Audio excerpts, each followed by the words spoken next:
Hello movie lovers, నమస్తే. Welcome to సినీ దావత్. ఎల్లమ్మ అనే టైటిల్తో ఒక గ్లిమ్స్ వచ్చింది, చూసారా? చూడకపోతే ఇప్పుడే యూట్యూబ్ ఓపెన్ చేసి చూసేయండి.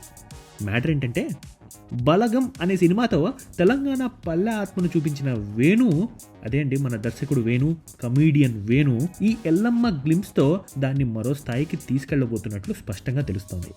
గ్లిమ్స్ ఆరంభంలో గజ్జలు కట్టుకొని పరిగెత్తడం కనిపిస్తుంది. చెప్పాలంటే ఇది శివసత్తుల సాంప్రదాయానికి లేదా ఒగ్గు కళాకారులకు ప్రతీక అని చెప్పుకోవాలి. మరోవైపు రక్తం కారుతున్న కాళ్లతో బూట్లు వేసుకొని పరిగెత్తడం అనేది ఒక వయలెన్స్ని సూచిస్తోంది.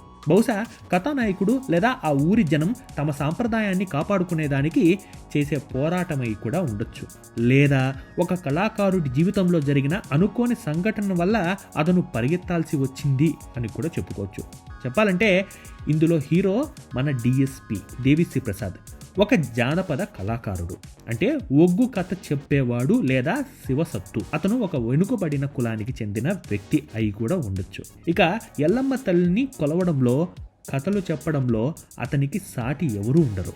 ఆ గజ్జలు కట్టుకుని కాళ్ళను చూస్తే అతని కళకు, అతని కుల వృత్తికి నిదర్శనమనే చెప్పుకోవాలి. బహుశా గుడి హక్కుల విషయంలోనూ లేదా జాతర జరిపించే బాధ్యత విషయంలోనూ గొడవ జరిగి ఉండవచ్చు. నువ్వు తక్కువ కులం వాడివి, నువ్వు అమ్మవారిని ముట్టుకోకూడదు అనే వివక్షతో కూడిన దాడి కూడా జరిగి ఉండొచ్చు. మనుషులు అతన్ని కులం పేరుతో దూరం పెట్టినా అమ్మవారు మాత్రం అతన్నే కోరుకుంటుంది అనేలా కూడా ఆ గ్లిమ్స్ చెప్పుకొస్తుంది. ఇక ఎల్లమ్మ తల్లికి వేపాకు అత్యంత ఇష్టమైనది, పవిత్రమైనది కూడా. అందుకే గాలిలో ఎగిరిన వేపాకు ఆ గుడిపైన అధికారం ఉన్న వాళ్ళ దగ్గరికి వెళ్లకుండా కింద పడి ఉన్న లేదా డబ్బులు తిన్న ఈ ఫోక్ సింగర్ చేతిలో పట్టుకున్న డప్పుకు వచ్చి అతుక్కుంటుంది. చెప్పాలంటే ఆకాశంలో మేఘాలతో కలిసి ఉన్న అమ్మవారి ముఖంలా కనిపించడం, అలా మారడం నిజంగానే అద్భుతమైన విజువల్ అని కూడా చెప్పుకోవాలి. నా సేవ చేయడానికి కులం ముఖ్యం కాదు, భక్తి ముఖ్యం, ఇతనే నా బిడ్డ అని అమ్మవారు డిక్లేర్ చేసినట్లుగా ఆ షాట్ ఉండవచ్చు. ఎప్పుడైతే ఆ వేపాకు డప్పుకి తాకుతుందో హీరోలో భయం పోయి పునకం వస్తుంది. అప్పటిదాకా అణిగిమణిగి ఉన్నవాడు అమ్మవారి శక్తితో శివమెత్తిపోతాడు. ఆ చూపులో ఉన్న తీక్షణత అదే. అది కేవలం భక్తి మాత్రమే కాదు, తరాల తరబడి జరుగుతున్న అణిచివేతపై తిరుగుబాటును కూడా చెప్పుకోవచ్చు. చెప్పాలంటే తెలంగాణలో ఎల్లమ్మ తల్లికి మేకపోతుని ఇవ్వడం, దాన్ని ఏమంటారు తెలుసా?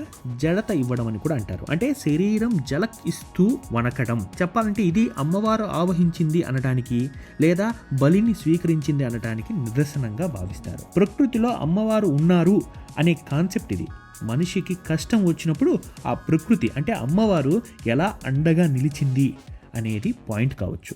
ఈ కొత్త పాయింట్తో చూస్తే ఎల్లమ్మ అనేది కేవలం భక్తి సినిమా మాత్రమే కాదు, ఇది ఒక సోషల్ డ్రామాలా అనిపిస్తోంది. కథాంశం గురించి చెప్పుకోవాలంటే, ఒక అణగారిన వర్గానికి చెందిన జానపద గాయకుడిని ఆ ఊరి పెద్దలు అణిచివేయాలని చూస్తే సాక్షాత్తు ఆ ఎల్లమ్మ తల్లే అతని రూపంలో వచ్చి ఆ అహంకారాన్ని ఎలా అణిచివేసింది ప్రధానమైన కథ అయి ఉండొచ్చనేది మా ఉద్దేశం. ఇది గనుక నిజమైతే వేణు ఎడ్లండి అనేవాడు కాంతారా రేంజ్లో మన నేటివిటీకి తగ్గట్టు ఒక పవర్ ప్యాక్డ్ సినిమాని తీస్తున్నారు అని కూడా మనం క్లియర్గా చెప్పుకోవచ్చు.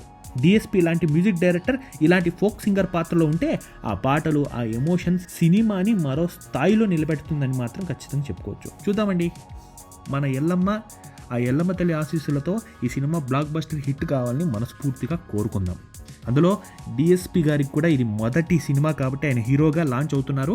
ఆయన కెరీర్ కూడా హీరోగా at the same time music డైరెక్టర్గా కంటిన్యూగా కొనసాగాలని, మంచి మంచి హిట్లు పడాలని, వేణుకి ముఖ్యంగా వేణు ఎడ్లండి గారికి మంచి బ్లాక్ బస్టర్, కాంతారా లాంటి బ్లాక్ బస్టర్ ఈ ఎల్లమ్మ సినిమా అవ్వాలని మనస్ఫూర్తిగా కోరుకుందాం. ఇలాంటి మంచి మంచి కంటెంట్ కోసం మీరు మన సినీ దావత్ని ఖచ్చితంగా సబ్స్క్రైబ్ చేసుకోండి.